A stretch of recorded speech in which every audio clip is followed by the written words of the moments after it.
Guys, तो अभी मेरे दोस्त का फ़ोन आया कि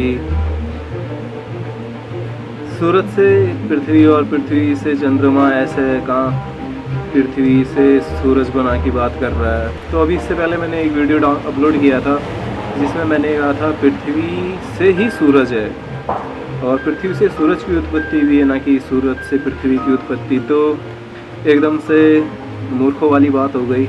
तो मैं आपको तथ्य बताता हूँ कि मैं आपको इसका प्रारूप बताता हूँ कि पृथ्वी से ही हर चीज़ कैसे है। ब्रह्मांड की उत्पत्ति ब्रह्मांड में न होके बल्कि ब्रह्मांड की उत्पत्ति पृथ्वी से हुई है। जो हमको इतना विशाल और अनंतकाय ब्रह्मांड दिखता है वो मात्र एक छोटे से पृथ्वी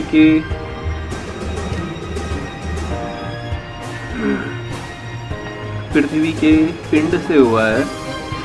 तो देखो, सूरज को बनने के लिए क्या लगा, ठीक है, क्या चीज़ थी कि जिससे सूरज की उत्पत्ति हुई। तो सूरज की उत्पत्ति हुई 9 पृथ्वी के मिलन से, यानी कि 9 पृथ्वी के बराबर सूरज की रासायनिक जटिल क्रियाएं हैं। तो अब यहाँ पे क्वेश्चन आता है कि अगर यहाँ पे 9 पृथ्वी है, यहाँ तो एक ही पृथ्वी है, तो सूरज को बनने के लिए 9 पृथ्वी की रासायनिक क्रिया कैसे लग सकती है जबकि पृथ्वी तो एक है। तो मित्र, यहाँ पे दरअसल ऐसा है कि जब 9 पृथ्वी मिल के सूरज की रचना करा तो 9 पृथ्वी आई कहाँ से। तो 9 पृथ्वियों में जाने से पहले हम एक पृथ्वी के बारे में डिस्कस करते हैं। तो एक पृथ्वी, अब जो पृथ्वी की रासायनिक और जटिल क्रियाएं हैं, इनसे भी ज़्यादा बड़ी क्रियाएं, सक्रिय क्रियाएं, जटिल क्रियाएं कहाँ होती हैं। तो उसमें साथ वाले का कहना था कि कुछ नहीं कहना था, उसको मालूम ही नहीं था कि धरती से ज़्यादा रासायनिक क्रिया, जटिल क्रियाएं कहाँ होती हैं। तो धरती से ज़्यादा रासायनिक और जटिल क्रियाएं एक मानव के शरीर में होती है। अर्थात धरती को बनने के लिए एक मन की ज़रूरत हुई, मतलब एक आत्मा, यानी कि शारीरिक ऊर्जा, यानी कि एक आत्मा से पृथ्वी बनी, यानी कि 9 पृथ्वी के बराबर सूरज है। अर्थात 9 मन, 9 आत्माओं की रासायनिक क्रिया के कारण सूरज की उत्पत्ति हुई। और एक पृथ्वी की जो रासायनिक क्रिया है वो एक मनुष्य के शरीर की रासायनिक क्रिया के बराबर है या उससे थोड़ा कम है। तो इसका अर्थ सीधे से यह होता है कि 9 मानव शरीर के मन मिलकर एक सूरज बना है, ठीक है। और उसी प्रकार से पृथ्वी से थोड़ा हटके 1/4 मन चंद्रमा को बनाने में लगा है। और ऐसे ही ब्रह्मांड में अनेकों चीज़ें हैं जिसमें से विशालकाय तारे हैं। अब ब्रह्मांड से बाहर इतने तारे हैं, इतने विशालकाय जो पत्थर होते हैं, क्रिस्टल, इतने ढेर सारे क्रिस्टल और इतने ढेर सारे तारे हैं। तो उतने तारे कहाँ से आए? उतने तारे पृथ्वी से गए हुए मन हैं। अर्थात मनुष्य का जितने मनुष्य मृत्यु को प्राप्त हो जाते हैं, जो मोक्ष को प्राप्त हो जाते हैं, उनके मन तारों का रूप ले लेते हैं। यानी कि अगर 12 अरब कुछ ऐसे समथिंग, अच्छे से याद नहीं, उतने करीबन धरती में मनुष्य हैं। तो उनके 10 गुना, पता नहीं कितने गुना तारे हैं, उसके 200 गुना उस ब्रह्मांड में 200 गुना तारे हैं। यानी कि 200 गुना तारे हैं, तो उतने तारे कहाँ से आए? इसका मतलब ये है कि धरती हर बार मनुष्य को जन्म देती है, मनुष्य फिर अपना विनाश कर देता है, फिर धरती मनुष्य का जन्म, मनुष्य को बनाती है, उसके बाद मनुष्य अपना पतन कर देती है। करते करते करते एक वीडियो में बागेश्वर धाम बाबा की, उन्होंने कहा था 197 कलयुग है, 197वां कलयुग है। यानी कि अभी तक जितने भी पीछे 12 अरब 197 बार ये 12 अरब लोग आए हैं, ये मर के तारे ही तो बने हैं। और उसके बाद क्या कहते हैं, अब पृथ्वी ने दूसरा मौका, एक नया मौका हमको, फिर पृथ्वी ने हमको एक नया मौका दिया है मोक्ष प्राप्ति के लिए। लेकिन हम मोक्ष प्राप्ति नहीं कर पाते। क्यों? क्योंकि धरती में शिव जी ने कहा है कि विवाह करना ज़रूरी है, यानी कि वंश खत्म नहीं होना चाहिए। उनका कहना है शादी होनी आवश्यक है धरती में, और जब तक मृत्यु होते रहेगी, अगर धरती में अगर जब तक मृत्यु होते रहेगी तब तक विनाश की नौबत आएगी, और विनाश की नौबत के बाद धरती का पतन होगा, धरती का नाश होगा।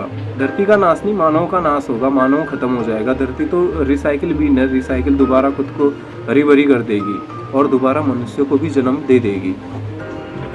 तो अब यहाँ पे तो पृथ्वी तो इसमें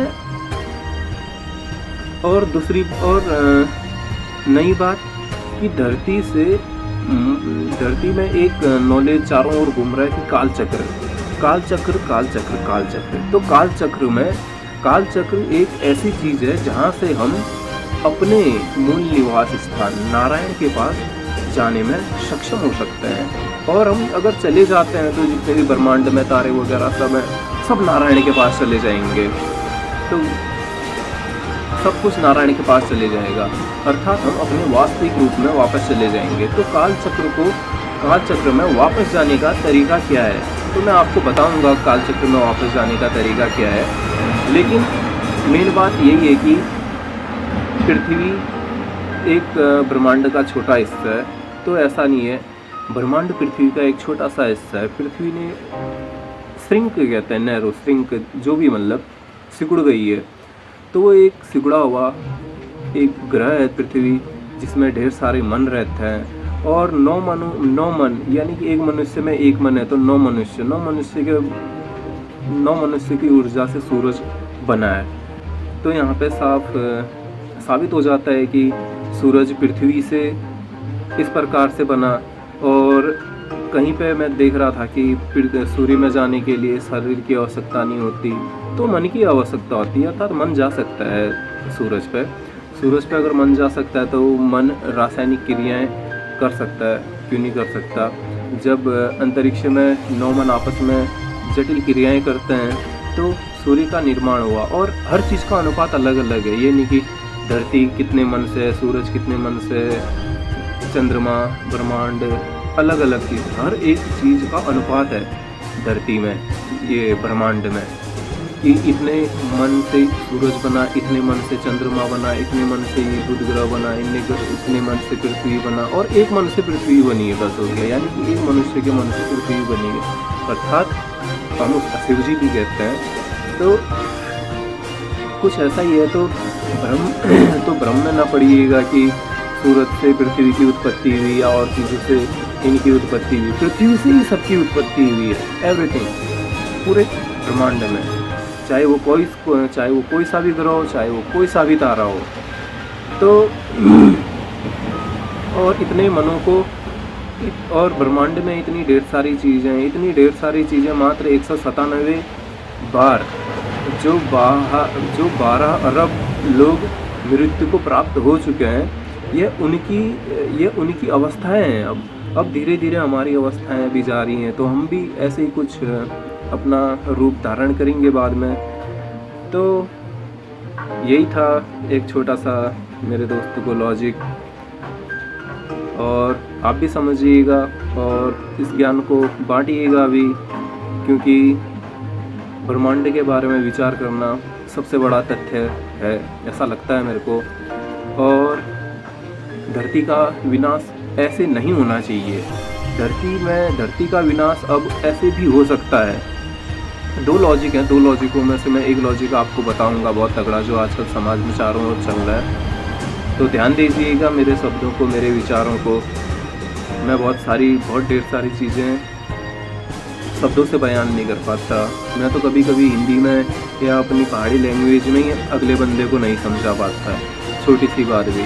क्योंकि ब्रह्मांड जब बुद्धि में हो तो शब्दों का बोलबाला कम हो जाता है। तो समझिएगा इस बात को। मिलते हैं आपको फिर से किसी एक नए टॉपिक में। तब तक के लिए नमस्कार, धन्यवाद, और सब्सक्राइब, लाइक, शेयर पक्का करिएगा।